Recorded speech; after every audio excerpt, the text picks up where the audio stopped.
आप सभी का हमारे चैनल करंट टीसी पर स्वागत है।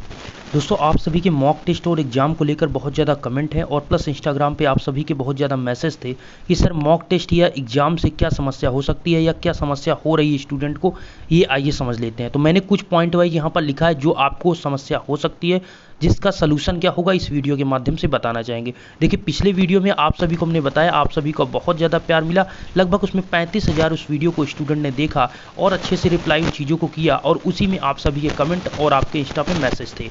तो यहाँ पर इस वीडियो के माध्यम से मैं एक एक पॉइंट आपको बताने वाला हूँ कि मॉक टेस्ट या एग्जाम में क्या आपको ध्यान देना है जिससे कोई भी आपको दिक्कत ना हो। पहला पॉइंट यहाँ पर मैं तेज़ी के साथ बताना चाहूँगा। तो पहला पॉइंट है मॉक टेस्ट कितनी बार दें। देखिए दोस्तों, ये आप कहेंगे बहुत छोटा क्वेश्चन है, ये तो सभी को पता है, लेकिन बहुत ज़्यादा इस पर कमेंट थे कि क्या सर एग्ज़ाम देते समय हम जितने सब्जेक्ट के एग्ज़ाम देंगे क्या सब सब्जेक्ट से पहले मॉक टेस्ट देना है। तो बिल्कुल क्लियर आप समझ लीजिए दोस्तों, मॉक टेस्ट ओनली आपको एक बार देना है। मैंने बहुत से स्टूडेंट को कमेंट में भी रिप्लाई दिया था और इंस्टा पे भी उनको रिप्लाई दिया था कि आप सभी को जो मॉक टेस्ट है वो एक बार देना है। मॉक टेस्ट इसलिए आपका कराया जाएगा कि आपको पता चल जाए दोस्तों कि एग्ज़ाम किस कैसे होना है। जैसे कि आप एक टेस्ट देते हैं तो जैसे पता चल जाता है कि आपको एग्ज़ाम कैसे होता है, क्या प्रोसेस होता है। बार बार आपको मॉक टेस्ट नहीं देना, मॉक टेस्ट एक बार ही आपको देना होगा और मॉक टेस्ट देना अति आवश्यक है। पहले इसको समझ लीजिएगा। कुछ स्टूडेंट सोचेंगे मॉक टेस्ट ही तो है, मैं फाइनल एग्जाम में बैठूंगा, तो बिल्कुल क्लियर समझ लीजिए आप फाइनल एग्जाम में नहीं बैठ पाएंगे, क्योंकि जो मॉक टेस्ट हो रहा है उसमें आपने देखा होगा मॉक टेस्ट में आपकी 2 फोटो भी ली जाती थी। ठीक है, 2 फोटो हमने पिछले वीडियो में, अगर आपने उस वीडियो को नहीं देखा तो लिंक आपको मैं डिस्क्रिप्शन में उस वीडियो का प्रोवाइड कर दूंगा, उसको आप जरूर देख लीजिएगा। उसमें डिटेल में मैंने मॉक टेस्ट कैसे देना है इस बारे में बताया है। ठीक है, तो प्लीज़ उस वीडियो को देख लीजिए जिससे कोई भी कंफ्यूजन ना रहे। तो मॉक टेस्ट में क्या है दोस्तों, अति आवश्यक है देना, इस चीज़ को समझ लीजिए और आसानी से आप मॉक टेस्ट अपने मोबाइल से दे सकते हैं और एग्जाम भी दे सकते हैं। अब दूसरा क्वेश्चन दोस्त यहाँ पर ये आता है कि क्या अगर किसी स्टूडेंट का ईमेल आईडी गलत हो गया या नंबर गलत हो गया, उन्होंने फिलअप गलत कर दिया है, तो उनको ईमेल आईडी या फिर उनके नंबर पर ये चीज़ें उनका यूजर आईडी और पासवर्ड नहीं मिल पा रहा होगा। क्योंकि जो स्टूडेंट ने किया होगा ईमेल आईडी बिल्कुल करेक्ट, तो उनको वहाँ पर यूजर आईडी पासवर्ड भी मिल चुका होगा। ठीक है, लेकिन अगर आपको नहीं मिला तो कोई समस्या की बात नहीं, आप अपना यूराइस पोर्टल ओपन कीजिए और यूराइस पोर्टल ओपन करने के बाद आपको स्टूडेंट लॉगिन का साइड में डैशबोर्ड के नीचे ही जस्ट आपको स्टूडेंट लॉगिन का जो ऑप्शन मिलेगा, स्टूडेंट लॉगिन पर जब आप स्टूडेंट लॉगिन कर लेते हैं तो उसके बाद साइड में ही आपको एग्जाम टाइम टेबल का ऑप्शन जो मिलेगा उस पर क्लिक करेंगे। जैसे ही आप क्लिक करेंगे आपके सामने इस प्रकार का इंटरफेस होगा। ये फाइनल ईयर का एक स्टूडेंट है, पिछले वीडियो में भी हमने इस चीज़ को बताया था कि यहाँ पर आपको नेम आपको सामने देखने को मिलेगा। ठीक है, यहाँ पर आपका नेम देखने को मिलेगा सामने, यहाँ पर आपके सामने फादर्स का नेम देखने को मिलेगा। प्राइवेसी के लिए मैंने छिपा दिया, ये चीज़ आप समझ सकते हैं। ये आपको यहाँ पर ब्रांच दिख जाएगी। ठीक है, और यहाँ पर आपको सेमेस्टर, जिस भी सेमेस्टर के हैं, यहाँ पर ये 6 सेमेस्टर का स्टूडेंट है। ठीक है, तो इस प्रकार आप जिस सेमेस्टर के होंगे, सेकंड फोर्थ के, आपको दिख जाएगा। या ईयरली स्टूडेंट होंगे तो अगर आप फर्स्ट ईयर या सेकंड ईयर के डिप्लोमा इन फार्मेसी के हैं तब भी यहाँ पर आपको दिख जाएगा। यहाँ पर सिंपली आपको सामने यूजर नेम और यहाँ पर सामने आपको पासवर्ड और ये सामने आपको जस्ट यूआरएल मिलेगा।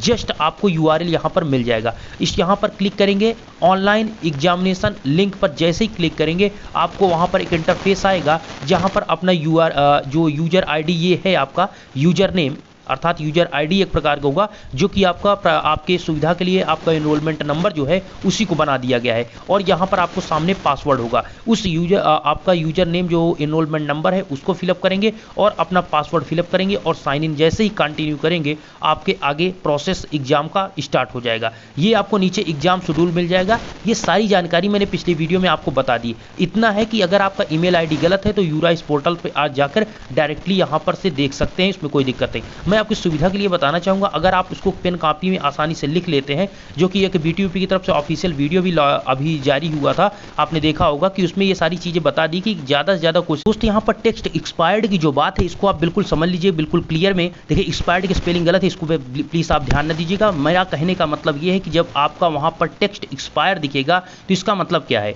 इसका सिंपल सा मतलब है, जब आप लॉगिन करने जाएंगे तो अगर हम आपको एग्जाम्पल के तौर पर समझाएं, जैसे कि आपका 10 बजे का टाइमिंग है आपके एग्जाम का पेपर का, फिक्स टाइमिंग 10 बजे से आपका स्टार्ट होता है पेपर, तो 10 बजे से 10:30 बजे तक आप लॉगिन कर सकते हैं और इधर 15 मिनट पहले आप लॉगिन कर सकते हैं। समझ रहे हैं बात को, 15 मिनट पहले और इधर 10:30 तक, मतलब इधर 9:45 तक और इधर 10:30 तक, 10:30 तक, इतने टाइमिंग के बीच अगर आप लॉगिन करते हैं तो ठीक है। अगर 10:30 के बाद आप लॉगिन करेंगे तो आपका लॉगिन नहीं होगा, वहां पर एक्सपायर आपको बताएगा। ये चीज आप बिल्कुल क्लियर समझ लीजिए।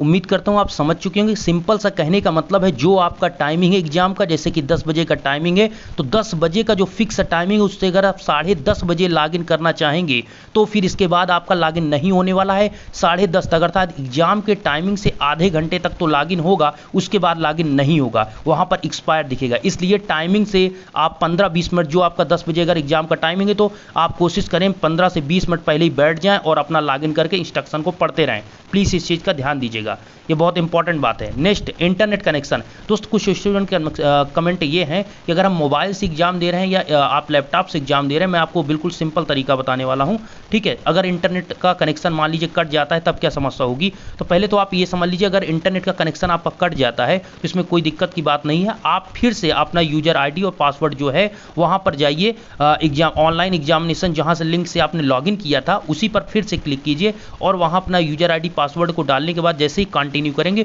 फिर से वहीं से आपका स्टार्ट हो जाएगा। जितने क्वेश्चन आपने किए थे पहले, अर्थात आपने मान लीजिए आपके 25 क्वेश्चन है या 50 क्वेश्चन है, आपके जितने क्वेश्चन है आपने उसमें से मान लीजिए आपने 10 क्वेश्चन किए थे और 10 क्वेश्चन आपने मतलब आपने ऑप्शन भी टिक करके उसको सेव भी किए थे, तो उतने क्वेश्चन आपके सेव रहेंगे, उसमें कोई भी इंटरचेंज उसका नहीं होगा, वो बिल्कुल फिट रहेंगे। आपको जहां से आपका एग्जाम स्टार्ट हुआ वहीं से आपका स्टार्ट हो जाएगा। तो इंटरनेट कनेक्शन का तो बिल्कुल टेंशन नहीं लीजिएगा, आप तुरंत वहां से जाकर कट करके फिर से आप उसको लॉगिन कर सकते हैं। अब इंटरनेट कनेक्शन में क्या हो सकता है, देखिए सिंपल सी बात है, आपके मोबाइल में बहुत नोटिफिकेशन आते हैं और दूसरी बात आप क्या होता है मोबाइल में ये हो जाता है दोस्त कि आपका यहाँ पर आप मोबाइल को लॉगिन किए हैं तो फ़ोन भी आ सकता है ना, मतलब आपका मोबाइल अगर ऑन है तो आपका फ़ोन भी इसमें आ सकता है अगर उसमें से कनेक्शन। तो आप एक थोड़ा सा कोशिश ये कर सकते हैं कि अगर आपका कोई दोस्त का मोबाइल हो तो उससे आप वाईफाई से कनेक्ट कर लीजिए, उसके वाईफाई से आप कनेक्ट कर लीजिए जिससे आपके मोबाइल में कोई फ़ोन नहीं आएगा। और नोटिफिकेशन की जहाँ तक बात है तो अपने मोबाइल के सेटिंग में जाकर ऑल नोटिफिकेशन को आप ऑफ कर दीजिए, तो कोई भी नोटिफिकेशन नहीं आएगा और अपने मोबाइल को एयरप्लेन मोड में डाल दीजिए। जैसे कि आप यहाँ पर मैंने इस मोबाइल को अभी इस वीडियो को जो क्रिएट कर रहा हूँ मोबाइल से ही कर रहा हूँ और एयरप्लेन मोड में डाल चुका हूँ, ठीक है। तो आप नोटिफिकेशन को ऑल ऑफ कर दीजिएगा और दूसरी बात आप अपने मोबाइल को एयरप्लेन मोड में करके